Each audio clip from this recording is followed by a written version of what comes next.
Hello, ladies and gentlemen, and welcome back to another episode of Birds at the Rodeo. I'm Eric, your resident Eagles fan. I'm Orlando, the resident Cowboys fan. And NBA Finals are here. Yep. Right? The matchup is set. We got the Oklahoma City Thunder, led by Shai Gilgeous-Alexander, versus the Indiana Pacers, led by Tyrese Halliburton and the little engine that could.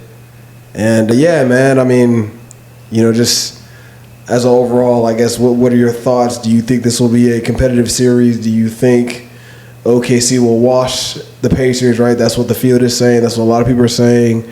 Yeah, man, where do you currently stand on this? Well, I'll start off by saying I'm absolutely going for the Pacers. Like, I wish the Pacers – I want the Pacers to win, but I don't think they will. Any particular reason why you want them to win? Like, why are you rooting for them? I really like Tyrese Halliburton. I do too. I can admit I really don't like Shai Gilgeous-Alexander in the sense We're talking as a player? Yeah, as a player, yeah. I wouldn't say I don't like him. I do like Tyrese Halliburton, if that makes sense. Yeah. So I'm definitely rooting for the Pacers, but I do think the Thunder are a better team. Mm-hmm. I think that I think the games might be competitive. I don't think the series will. I think the Thunder will probably win in 6 at most. But it will. I don't think it'll be as dominant as they were against the Timberwolves. Yeah. I mean, they kind of just washed the floor with them. I think I also want to give credit to both teams for making it this far. Yeah. Like I said, they wiped the floor with the Timberwolves, and then the Pacers.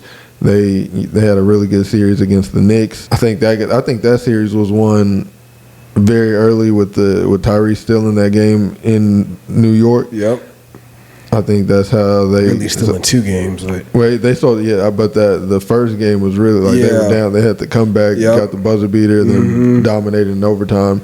So I think the team is really driven by Tyrese, but I think the problem with him is he's very capable of giving you a 30-point triple-double, 30 points, 12 assists, 10 rebounds, but he's also capable of giving you 6 points, 12 assists, and 6 rebounds. Because he makes a point to where even if he's not scoring, he's always going to be a facilitator. Yeah. So that doesn't really affect his overall play, but in terms of scoring, his aggressiveness and even his consistency isn't always there. Yeah. I mean, it's funny because, Tyrese Halliburton is probably one of the I don't even know if I could think of anybody else in the league right now that's, a pure point guard like he is in a sense, right? He is a pass first, facilitator first, right? He wants to run the show.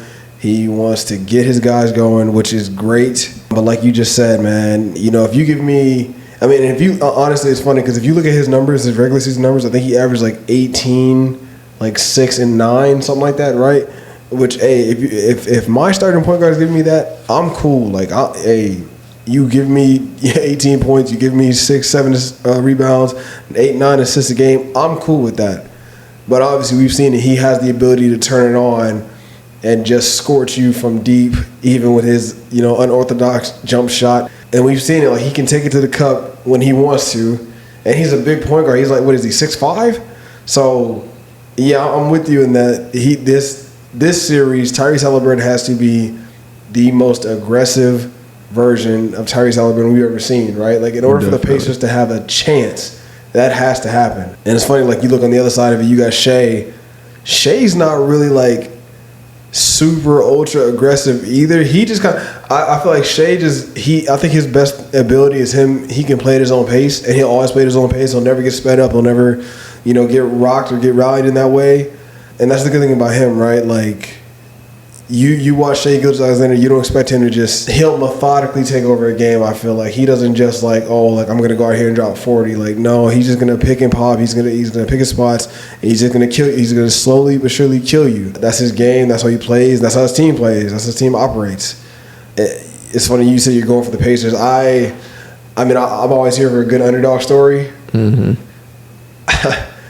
OKC should. They're the better team on paper, at every position, right? If you look at it, really. On paper, OKC should win this series in 4 to 5 games. But I've been telling everybody, man, I think Indy can make it very interesting because Indy is just as deep as OKC. They play scrappy like OKC does. They don't play scared. And if you if you look at the matchups, right? Okay, Shea and Tyrese. Okay, sure, Shea. You can obviously watches Tyrese, but like not in a disrespectful way, right? But like he's the MVP. We know Shea's the better player. But like Tyrese Halliburton is an All NBA player in his own right. I think he made the third team this year. Right. You look at Andrew Nembhard, then you look at Lou Dort. Andrew Nembhard is a better offensive player than Lou Dort is. Lou Dort obviously is a tremendous All NBA defensive player. I'm not arguing that, but Andrew Nembhard beats him in the offense on the offensive side of the ball. You look at small forward Jalen Williams versus who is Pascal Siakam. Well, Pascal's more of a forward. I thought you said forward. No. Well, small forward, but yeah, I mean, who starts for India at 3? It's Tyrese. It's Nembhard. Oh, Aaron Nesmith. Yeah. Hey, Aaron Nesmith has been showing up these playoffs, right? Definitely. So we'll just see if that's lightning in a bottle, or if this is the maturation of Aaron Nesmith before our very eyes. But obviously, J-Dub's the better player. Now you go to the 4. You got Chet Holmgren and Pascal Siakam. Eastern Conference Finals MVP Pascal Siakam. And NBA champion Pascal Siakam. Right. I'm not so sure Pascal's not the better player. I think he is. Okay. But I think you could very easily make the argument Chet has the higher ceiling. But yeah, man, I think Pascal. I think he has a deeper bag than Chet. He can really dribble and create space for a 4. Yeah. You don't see guys at the 4 spot dribbling like that, honestly. So yeah, I like Pascal Siakam in that matchup. And then you go to the 5, Isaiah Hartenstein versus Miles Turner. Isaiah Hartenstein's a great rebounder, pretty solid interior defender, but I'll take Miles Turner over him, right? I think they're pretty equal. They are, but I feel like Miles Turner, he's a legit 3-and-D center. Oh, Miles Turner is definitely a guy. He's been in talks to go to the Lakers for a while. Yes. He's been in Indy the whole time. 10 years. It's crazy. 10 years. Miles Turner has been in the league for 10 years. It doesn't even feel like that. Right, definitely. So, yeah, man. You go to the bench. Thunder got Caruso, Cason Wallace, Aaron Wiggins. Who else? I feel like I'm forgetting some guys. For some reason, I can't remember who else is on OKC's bench. But they got some good guys coming off the bench. Indy, you got T.J. McConnell. Yep. You got Benedict Mathurin, who's averaging 16 points off the bench. They got Obi Toppin. He had a great night. Yes, you got Obi Toppin. You got Tony Bradley, who's a great rebounder. Thomas Bryant, another big that can come in and stretch the floor and shoot threes. I was gonna say he came out of nowhere.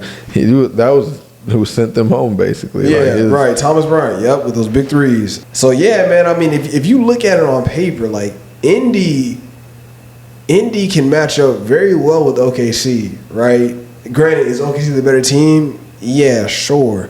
But I don't know by, how much. Right. Right? When you really look at it, I don't know by how much. It might be marginally, at best, how much better OKC really is compared to the Indiana Pacers. So, yeah, man, If I had to pick, man, I'm tempted to say Indy in 6. I'm tempted to say Indy in 6. I don't know. I'm hoping for a good series, right? I'm hoping for a good back and forth. I don't want to see either one of them get, washed in 4 or 5 games. Right. If Indy did that, at that point, then I guess the real question becomes how good is Tyrese Halliburton? Really, right? Compared to the other top players in the league, where does he really rank?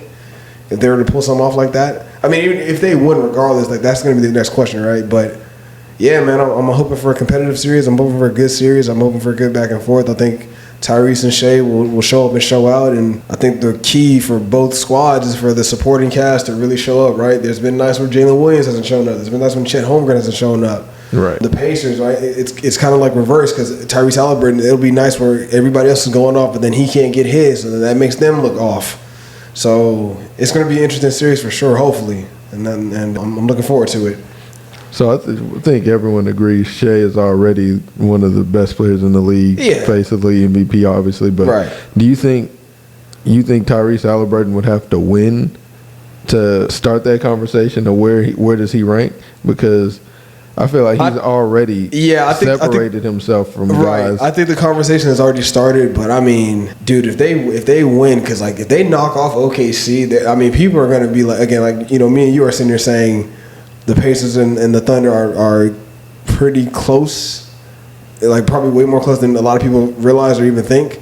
But I mean, yeah, dude, I think that would be the narrative, and you'd have to run with that, right? If Tyrese Haliburton and the Pacers knock off the best team in the league, led by MVP Shea, like, I think in terms of him as like a player, I think it's like I said, how when he's on, he can give you a 30-point triple-double. Yes. So it's like when he's on, he can be one of the best players in the league. Yeah.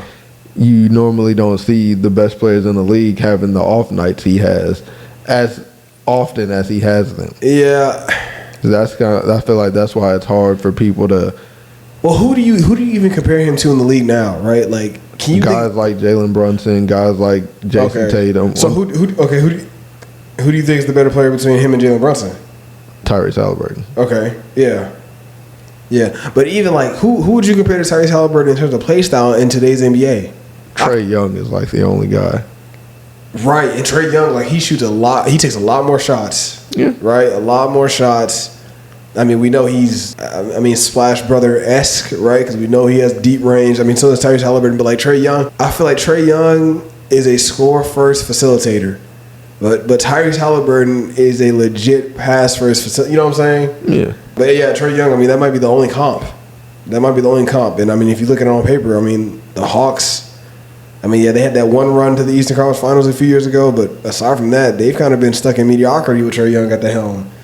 Tyrese Haliburton, he got drafted by the Kings, developed there, got traded to Indy. A few short years later, back-to-back Eastern Conference Finals, and now we're in the finals. I will say I don't know what the Hawks were doing in terms of, like, they haven't gotten any help in Atlanta. They didn't bringing in DeJounte Murray. That was a bad move. Didn't really even make sense. No, it didn't. On paper. It didn't. I tried to like give it grace, because you know DeJounte Murray, like, young defensive first guard. I could see him playing off the ball, but in order for DeJounte Murray to do, and granted, like, DeJounte Murray, he's like a bottom half top guard in the league, right? He's not like bad, but you know, he's not up there. Right. For him to do any damage, he needs the ball in his hands. Yeah. And you're playing as alongside Trae Young, man. If you're not a 3-and-D guy, it's not gonna work. Or a lob threat. Or a lob threat. So yeah, the Hawks, they've had questionable roster construction for years. And yeah, I mean, because like I said, I think that plays a huge part in it. Because like we said, how the Thunder and the Pacers teams aren't that close, and we went through the roster when, like, if you look at those, not only because it's one thing to be like the name, like if you actually look at what they're, because before this playoff run, no one had heard of Andrew Nembhard before, unless you were like a Pacers fan Andrew Nesmith, and then, like, there's players that are showing up and performing at a high level, and I think that's really what it takes to be in this position. Right. Like, obviously, stars are what matters. Stars are what lead the team, but it's a team game for a reason. Everybody has to step up and play their part at the same time. 1,000%. And, you know, the Pacers, like I said, man, the little engine that could, right? Because nobody. I mean, yeah, they went to the Eastern Conference Finals last year, but I mean, I surely wasn't sitting here thinking the Pacers were gonna go back this year. I mean, they were an afterthought, especially after the way they started the season. Like, it was looking real questionable. Tyrese Haliburton included, right? But they figured it out. Man. Tyrese Haliburton, and I mean, Rick Carlisle even said it. He literally said when they clinched the East, he was like, our two star players, Tyrese and Pascal, like, they showed up and carried. Yeah. Right? Once you hear that, and it's like, dang, if you're Miles Turner, like, do you feel like is that a dig at you? I don't think so, but because Miles Turner, like you said, he's been the subject of trade rumors for he's been in the league 10 years, probably the past 5, right? Like Miles Turner has been repeatedly on the trade block. And, you know, I think he's definitely the third best player. And he's been playing phenomenal. He's been hitting his outside jump shots. And, you know, Miles Turner at his best, dude. I mean, I'd want Miles Turner as my starting center right? Same. Dude has led the league in blocks, 3 years? He can shoot at a decent to a very high clip from the outside. He's athletic. Miles Turner, I mean, he checks off all the boxes for me in terms of what a starting center needs to do in today's NBA. So, and I mean, I think, going up against the Thunder, I mean, I definitely think he matches up well against Isaiah because he's going to bring Isaiah out on that perimeter, and then we'll see what Isaiah Hartenstein can really do, right? It's the same thing that really anybody that plays the Minnesota Timberwolves, if you have a 4 or a 5 that can shoot, they're going to pull Rudy Gobert out, and then they're going to let him go to work, right? So, yeah, man, the Pacers, I'm really liking their chances. OKC, I mean, when they're on, right? Like, that defense, man, they going at it 48 straight minutes. You can't get nothing off. And the thing about OKC, and this applies to Indy too, but to a lesser degree, but OKC, that's the thing. They got dudes they can just keep throwing at Tyrese Halliburton, right? You got a Shea, you got a Alex Caruso, you got a Lou Dort, you got a Jalen Williams, you got a Cason Wallace. You got 5 legit guys that you can just keep throwing at him.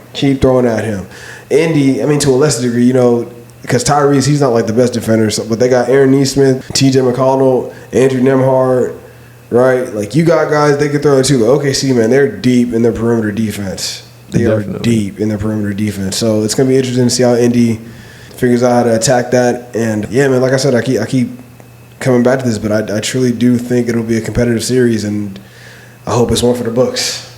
Yeah, it's definitely a breath of fresh air. I think this has for sure been – I think going into the season, it might have been one of the – it wasn't – like there was nobody just going through the season. The Thunder, they were obviously the best team all year, and so they kind of stepped up. But like going into the season, there was nobody that kind of really stood out to like, oh, this is going to be the team that's better than everybody.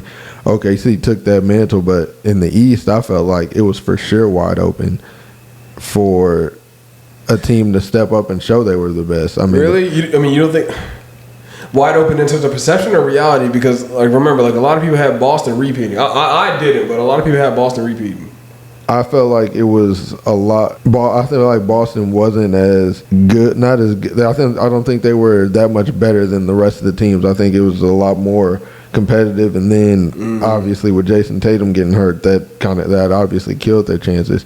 So at that point, but they were already like deep into the playoffs at that point. But still, I think even with Jason Tatum, they weren't just like steamrolling, their sweeping teams, just blowing everybody out of the water. So right. I think that it was definitely a time going into the season, a season where a team really had the chance to step up. And I think with the Pacers getting to the Eastern Conference Finals last year, I think they had a real chip on their shoulder to prove they could do it again, right? And really stepped into that role. I thought that they were the better team. I thought that I would have picked the Pacers over the Knicks, just beating them last season. Yeah, just kind of. Even with getting Karl-Anthony Towns this season, I just didn't think that I think it's almost kind of like Trae Young in New York with what Tyrese did, what he's been doing to them the last few seasons. I feel like he really embraces his role as like a villain in New York. So I really think that plays a part in being able to beat a team. Obviously not a huge part, but I think in terms of his ability, in terms of his consistency, I think it shows up more in New York when he buys into that role, when he accepts he's like the villain. He's like, oh, I got to go put on a show. I got to go beat these guys. Yeah. And so I think that, like I said from jump, I think the season was very open going into it, and the Pacers proved that they were the best team in the East.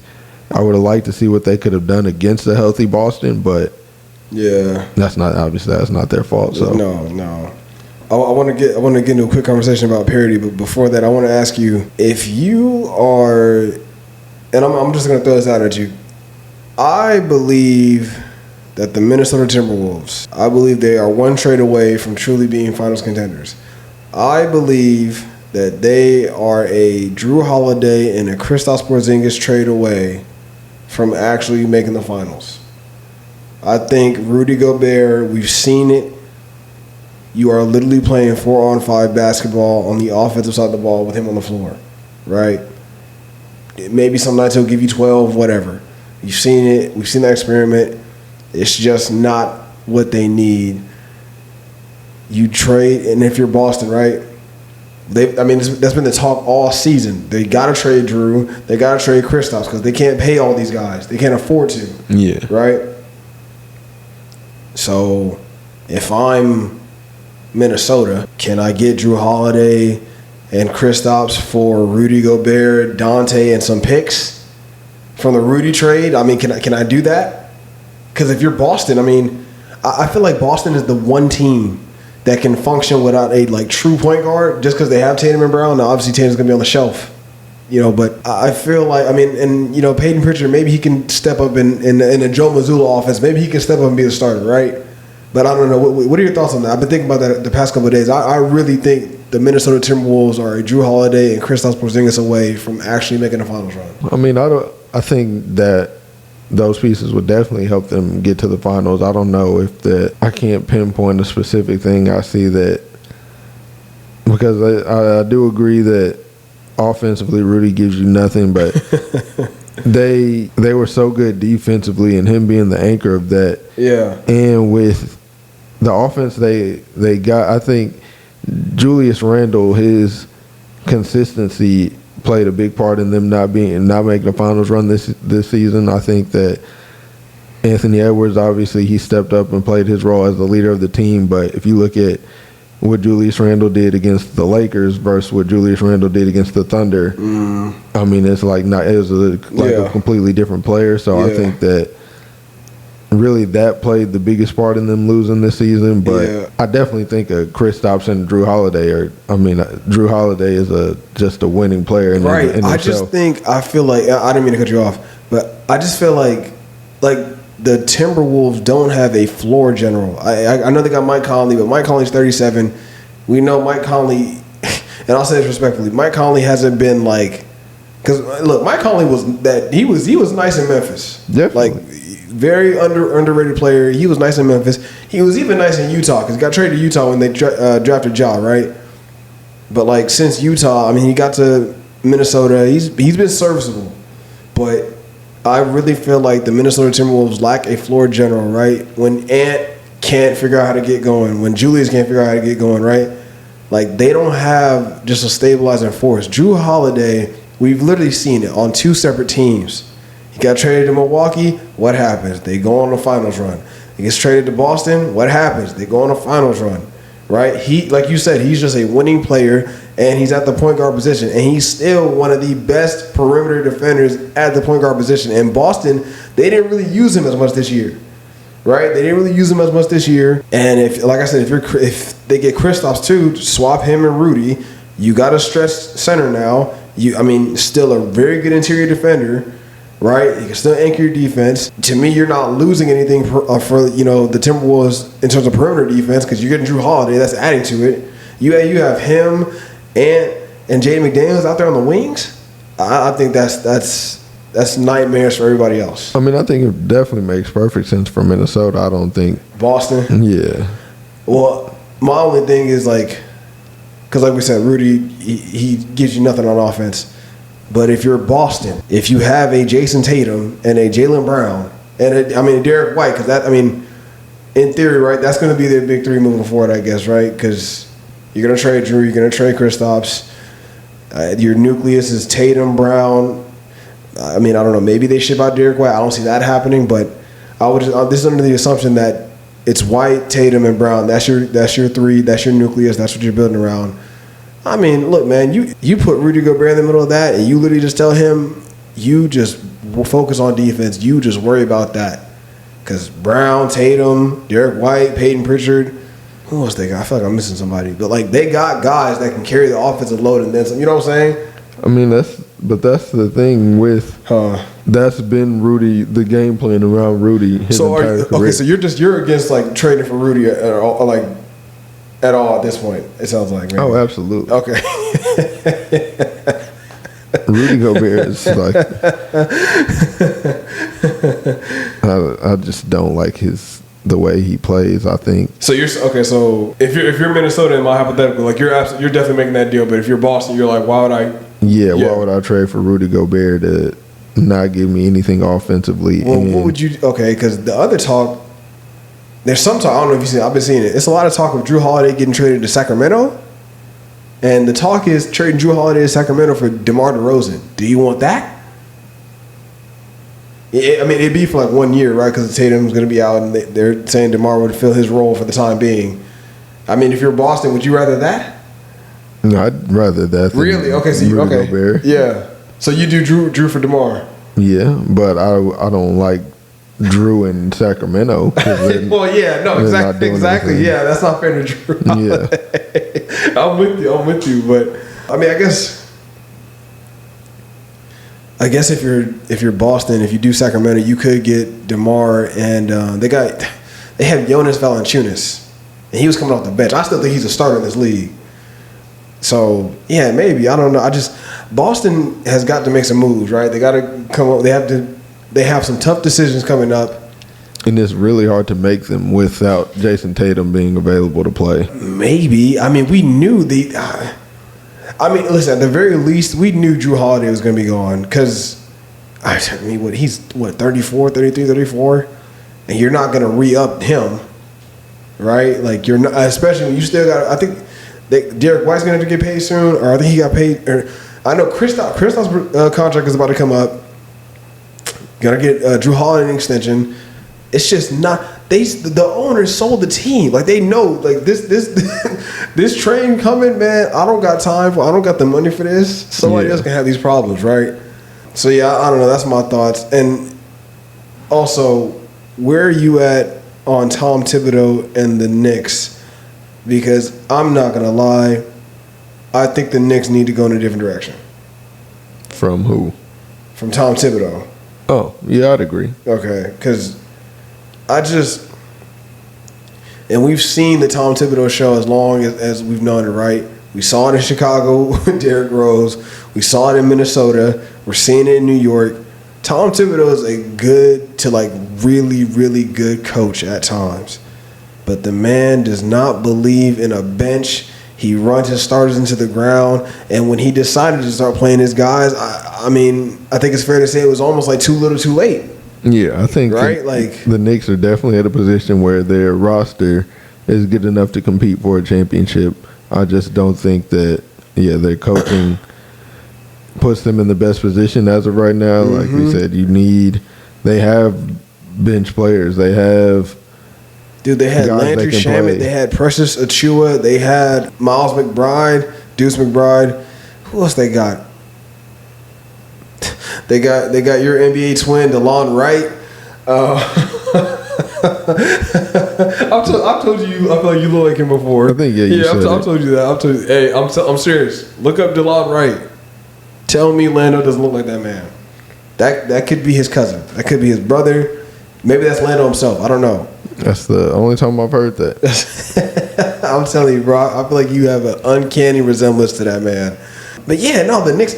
They got Tyler Kolek. That's the rookie point guard they drafted. Didn't play him at all. Like, I don't know, man. Tom Thibodeau, and even I'm saying all this with Jalen Brunson's flaws and with Karl-Anthony Towns' flaws. Like, yeah, they gotta step up. They gotta be better. I'm not arguing that. But yeah, I truly believe the Knicks need to go in a different direction, and they also got to figure out what they're going to do with Mikal Bridges because his contract is coming up soon.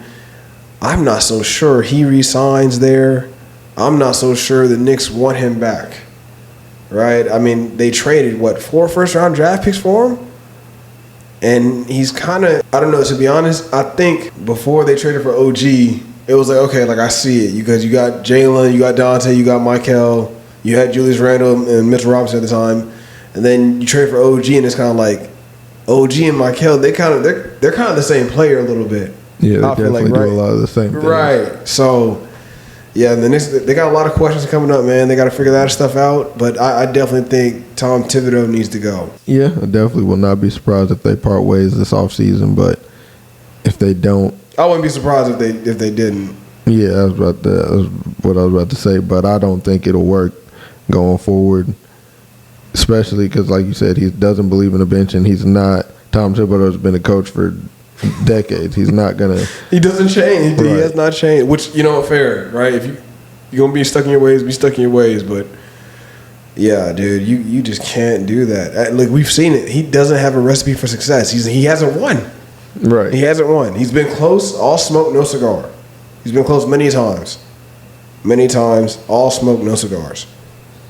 What's the closest he's been? Has he been to the finals? No, he made the Eastern Conference Finals with the Bulls. Yeah. He made the Eastern Conference Finals with the Bulls. Over here destroying Derrick Rose's knee, man. I'll never forgive him for that. I'll never forgive him for that. But, okay, so, all right. Parity in the NBA. Are you here for it?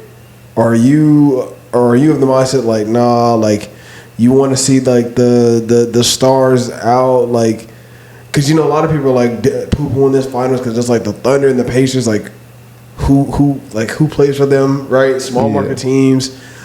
Me personally, I like parity. I like the fact that it is wide open. I respect dynasties. I like dynasties. I like organic dynasties, right? I don't like KD going to the Warriors. That was forced. I didn't like that, right?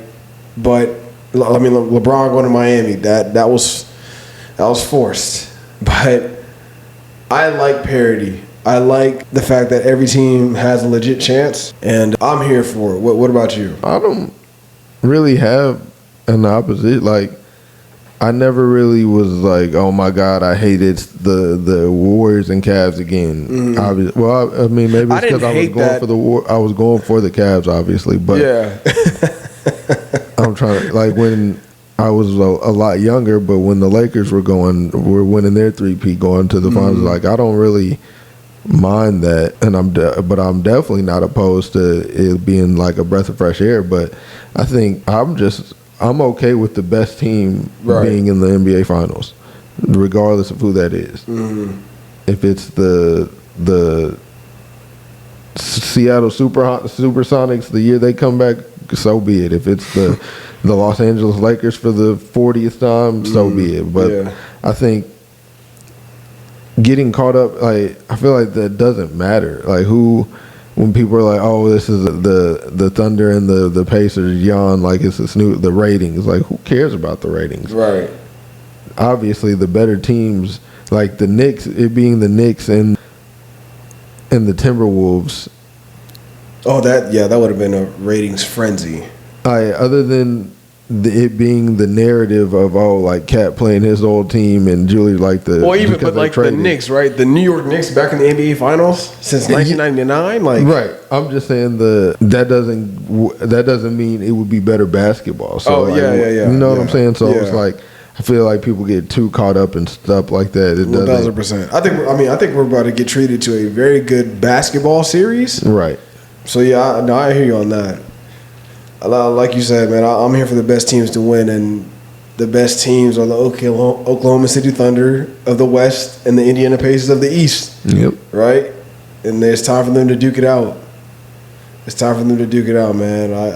I'm here for it. I just want to see the best players play. I want to see the best teams play, and may the best team and the players win, man. That's all I care about, you know? Yep. I think that, like I said from jump, I really do. I hope the Pacers can win. I think what's your I mean, and you can ask me too, but like, what's your hardline prediction?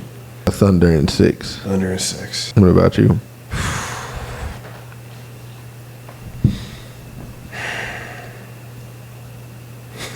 My head says one thing, my heart says another.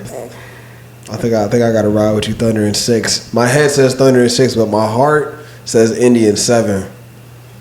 My heart says Indy in 7. I will say if the games come down to the wire and they're pretty close, I do have more faith in the Pacers. Right? Yeah. Just like they have the experience, and Tyrese is, I think, what is it, like 11 for 12 from on like game tying or like game winning shots, and like that's like unheard of. I forgot what the Pacers record was, but basically like they're almost unbeaten when they drop more than 120 points, which, I mean, it could be a very hard task to do against the Oklahoma City Thunder defense. Right. But if they can do it, like if you can find the chinks in that armor, if you can find the cracks in that defense, it's wide open, man. It's wide open. So the main thing for the Pacers is find a way to guard Shea without fouling. I feel like obviously that's been everybody's game plan, and that's what you say. But I mean, obviously they're going to throw. At the end of the day, if you can't keep him off the free throw line, you're not going to win. Yeah, they're going to throw Aaron Nesmith at him early. Him and Andrew Nembhard, I feel like I'm going to rotate in terms of having that defensive duty. And I got to say, like, I'm surprised that Shea is still having success in the playoffs, to be completely honest. I've said it before, when your regular season, when the majority of, when a large proportion of your points come from the free throw line in the regular season, we've seen time and time again that not translate to the playoffs. James Harden. Just because that whistle tightens up, they allow a little more physicality. The stakes are higher, so they don't want to be the refs don't want to, determine things as much. So right. The fact that it has, I mean, I get credit to him for being able to figure out how to make that translate. I just not a fan of it. I think that obviously fouling and shooting free throws and stuff is a part of the game, but I've never been a fan of playing to get fouls. Yeah. And that's not even to say in terms of like flopping and things, because I think you do have to sell a call sometimes. Yeah. But like I've said it with Luka, there are certain shots he takes where that's only even a good attempt of a shot if they call that foul. So when they don't, and you're just sitting there like Luka, it looks terrible. Jalen Brunson, I mean Shea to a lesser degree. Yeah, I'm with you, man. I hate Jalen Brunson. Like he literally plays basketball like it's football. Yeah. Like he'll buck his shoulder into you. Like he's dipping that shoulder. He's ready for that contact. Which, I mean, in theory, I'm fine with it as long as the rest of the defender play as physical as Jalen Brunson is, right? But the problem is he can do that. He can get pump fake, get the defender there. He can buck him again, and then that's a foul on the defender. That doesn't make sense to me, bro. Right. That doesn't make sense to me. In the NBA, they made rules to tighten it up but I feel like, I don't know, man. I feel like it's really not doing anything. I feel like they announce stuff sometimes and then just like don't enforce it. Do you remember what I'm talking about though? They announced like an anti-flopping foul for sure. They specifically said you would get fined for flopping, and then they said like on specific, like when they pump fake, get the guy in there and then lean into him. They said that wasn't going to be a defensive foul anymore, and it's definitely still been called a foul. Yeah, man. So come on, we gotta get better about that. I hate seeing that. So OKC in 6. Yeah, that's what thinks what's gonna happen. I want the Pacers to win, but I don't think they will. Yeah. I think I'm right there with you. OKC in 6, but again, my heart says Indy in 7. I kind of hope my heart is right. I'm not gonna lie. Let me ask something real quick before we get out of here. If the Thunder lose this series, is that enough justification to, I wouldn't even say blow it up, but to retool, say F it, J-Dub, Chet, and a bunch of first-round draft picks, let me go get Giannis? Absolutely not. Neither one of these teams should make any type of significant change after this finals run. Okay. Look, even though I was one of the main benefactors for it, moving on from anything after a finals run is idiotic. Nico Harrison and the Dallas Mavericks. You build off of a finals run. Right. Okay. So under no circumstances. No. Absolutely What if you could get Kevin Durant back? No, but you thought about it a little bit though. It's just because the name of Kevin Durant like rings bells, but in terms of the success they have, I think the pieces they'd have to give up, they'd lose. I think you'd have to give up less to get Kevin Durant than you would have to get Giannis. Well, yeah, I think it's definitely at this point in 2025, but I'm saying the pieces you'd have to give up for either would be key pieces that got you to the finals. Yeah. And it wouldn't be supplemented by replacing that with Kevin Durant. Especially because, a Pacers team might, but the Thunder, they don't. I'm strictly talking about the Thunder here. The Thunder, they don't need a guy who can score. Like they don't need a guy to come in to be what Shea is doing. Yeah. I don't know. Well, because obviously they haven't. Well, this is saying if they lost, but we don't know. It would be depending on how they lose. I don't think a player like Kevin Durant is. I don't think them not having a player like Kevin Durant on their current team is why they would end up losing. I think they would. I don't know. I don't think they will lose. So I don't know why I could see them lose. You know what I mean? Yeah. I'm just throwing stuff out there. Just throwing stuff out there because I mean. But I would not. Because but that'll be the talk though. Like if OKC loses, like that'll definitely be the talk. Yeah, but I think they should ignore the talk. But you also have to. I mean, and get small like. Because a finals run, you're right on the cusp. Yes. Like I think you need to only add. I'm not talking about. You don't trade anybody. You don't. I mean, they don't even have. They didn't even have their first round draft pick from this year because he tore his ACL in Nikola Topic. So right. I think you try to get some players in the draft. Try to get a free agent or two. That's the thing, though. The Thunder have so many draft picks, like so many. Oh well, if you can trade away nothing but your draft picks to go get somebody, yeah, then that's cool. But I don't think that would. Yeah, I mean, you probably could, but like not a Kevin Durant or Giannis tier. It'd probably be if it's like trade 2 picks, Chet and J-Dub. Like no, I don't think you should do that. Okay. I really think Sam Presti. I think he has two moves up his sleeve. If the Thunder win, then we reload whatever. Some guys may have to go because you can't pay everybody, but like the Aaron Wiggins, the Isaiah Joes of the world, like they may have to go, but like the core stays the same, right? Shea, Lou, J-Dub, Chet, Isaiah now, Case and Wallace, like that stays the same, right? But if we lose, that's a lot of draft pick. You got a lot of draft picks. And you got guys that, I mean, you have great trade pieces in J-Dub, Chet. I mean, you could throw in a Case and Wallace. You could throw in an Alex Caruso at this point, right? I feel like Sam Presti has already made a decision of okay, we win, cool. If we lose, the window, and granted, you could argue that the window will stay open if you just keep this young core together, and maybe you're right.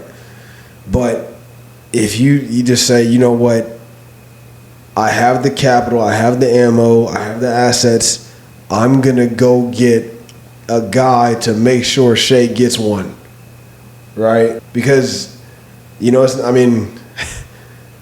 as we both know, it is hard it's hard to make it back to the finals. It's hard to get to the finals. It's hard to make it back, right? If you're the Thunder, dude, you're kind of in a win-win here, right? You lose, all right, cool. I'm going to go get somebody. I think the Thunder, it is hard, but I think they've, especially in the West, separated themselves from the rest of the league, or from the rest of the conference. Let's play this through. So Minnesota, I'm just naming top teams in the West. Minnesota, Denver. Why am I blanking on? Golden Houston, State, Los Angeles, Houston. Yeah, I think they're better. They're miles ahead of each of those teams. That's currently constructed. Yeah. Yeah. No. You're right. You're right. I'm really interested to see. I would not be surprised if. I'll be honest with you. Even if the Thunder win, I feel like I wouldn't be surprised if we wake up one day, Sam Presti, breaking news, Thunder have traded for all-star player. I would not be surprised. That's Sam Presti, bro. That's Sam Presti. That's what he does. And maybe it's not. It could be another Shea situation. You trade for a young guy, because remember, Shea was, I think that was his sophomore year when they traded for him. Yeah. And nobody, people thought he was going to be good, but nobody thought he was going to be this. Yeah. Right? So it could be one of those situations. You go get a young guy out of a bad team, or, a team that doesn't know what's going on, doesn't know the direction. And you never know what happens, man. I think it'll be interesting to see how the offseason plays out. Granted, I know the finals hasn't even taken place yet. We're just throwing stuff out here. But I mean, it would behoove me to not think about this, right? Again, the Thunder have so much draft capital, so many assets. It's like, what do you like? It's almost like I'm sitting over here, I'm watching Sam Presti, and then you're just like, what are you doing? Like I'm waiting, like I'm watching you. What are you doing? Like I'm waiting for you to make a move. I know you're gonna make. You know what I'm saying? Yeah. But I mean, he could just be sitting on all of this, man, sitting on all that gold, just to have it. I guess I don't know, but. Yeah, man, NBA Finals. Thunder, Pacers, this Thursday, first game. Somebody's first ring. First ring. A young pup will be elevated. Is it going to be Shea? Is it going to be Tyrese? Will Pascal Siakam get his second ring? Will the young guns in the OKC, because I think they're the youngest team in the league, right? Like, will they pull it off? The Rockets? You think they're younger than them? Yeah, I mean, they got Dylan Brooks, they got Fred VanVleet. That skews them older. That's true. But I mean, the Rockets are definitely young, but that skews them older. But, you're OKC. I think the average age, I mean, Alex Caruso is the oldest guy on their team, and he's, 31? But everybody else is, like, legit under 25. So, yeah, man, Thunder, young guns finally pull it off. Best team in the league, will they pull it off? Mark Daigneault, will he pull it off? Or will Rick Carlisle, NBA champion head coach, right? Will he figure out a way? Because, I mean, if we're being honest, on paper, it's for people, for the narrative for most people out there, it's kind of like a David Goliath story. Last time Rick Carlisle was in that David Goliath story, and he was David, they figured it out. Right. So, yeah, man, we'll see. I'm looking forward to the series. I hope it's a good one, man. Definitely a little more experience over on the Indiana side, but everyone is kind of just predicting that the Thunder will continue their dominance throughout the season because they, like you said, they were head and shoulders the number one team in the NBA this season. So, I mean, I guess it all comes down to this. None of that matters if they can't pull it out. So, I think they can, but I hope they won't. I think they can, but I hope they won't. Well, that's it for this episode of Birds of the Rodeo, ladies and gentlemen. I'm Eric, your resident Eagles fan. I'm Orlando, the resident Cowboys fan. And this is Birds of the Rodeo, man. I want to say this real quick, too. Shout out to all you folks that got our YouTube shorts a couple thousand views. Yeah. Appreciate you all. Keep watching, man. Clips going to keep dropping. Keep checking us out on YouTube, TikTok, IG, wherever you can find podcasts. Literally, just please keep peeping us. We appreciate it. And, the train's not stopping, man. The train is slow burning right now, but we are picking it up and going full steam ahead, man. So keep a lookout for us. And I don't know, do you have anything you want to add?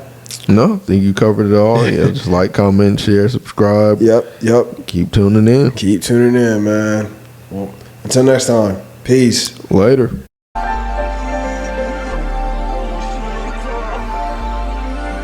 Jamal with a stroke of genius.